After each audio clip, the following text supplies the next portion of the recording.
Human psychology এবং সেলসের জন্য যে রিলেভেন্ট যে সাইকোলজিক্যাল জায়গাগুলো আছে, এই জিনিসগুলো যিনি যত ভালো বুঝবেন তার সেলস তত ভালো হবে, তার মার্কেটিং ক্যাম্পেইন তত ভালো হবে।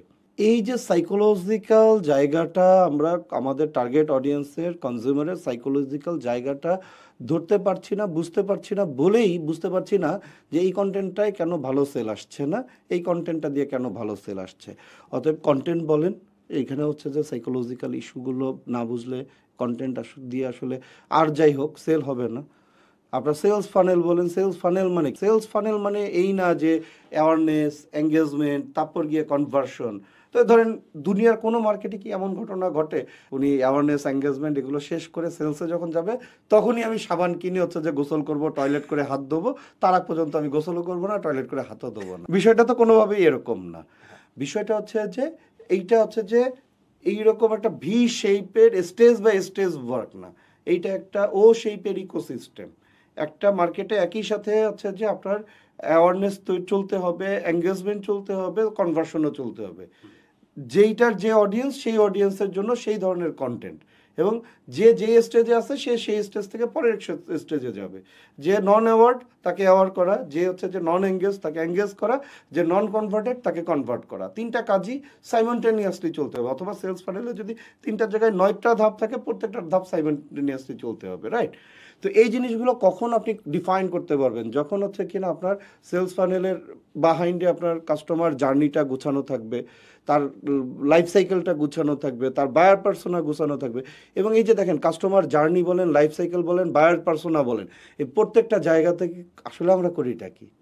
কাস্টমারের সাইকোলজিক্যাল অ্যানালাইসিসটা করি, তার বিহেভিয়ার দিয়ে তার সাইকোলজি বোঝার চেষ্টা করি, তার জিও লোকেশন দিয়ে তার সাইকোলজি বোঝার চেষ্টা করি। ধরেন পাহাড়ি অঞ্চলের মানুষকে হচ্ছে যে প্রচুর পরিশ্রম করতে হয়, তাদের সাইকোলজি একরকম। যারা হচ্ছে যে নদীর পাড়ে থাকেন তাদের হচ্ছে যে ঝড় ঝঞ্ঝা সামলাইতে হয়, বন্যা সামলাইতে হয়, তাদের প্রিপারেশন, তাদের হচ্ছে যে বন্যার প্রতি যে হচ্ছে যে অ্যাকশন, এইটা ডিফারেন্ট টাইপের হবে, রাইট? তাহলে এই যে জিও লোকেশনও বোঝার চেষ্টা করি আমরা হচ্ছে যে এই যে কালেকটিভ সাইকোলজি বোঝার জন্য। তার মানে দেখেন প্রত্যেকটা মার্কেটিং অ্যান্ড সেলসের প্রত্যেকটা অ্যাকশনের সাথে দিন শেষে একজন মানুষ জড়িত।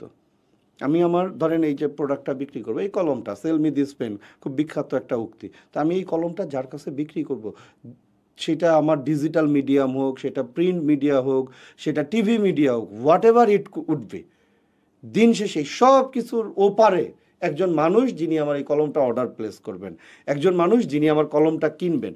তো ওই মানুষটার সাইকোলজি আমি যদি অ্যানালাইসিস করে ওই সাইকোলজিক্যাল ট্রিটমেন্টটা তাকে না দিতে পারি, উনি কি উদ্বুদ্ধ হবেন? হবেন না।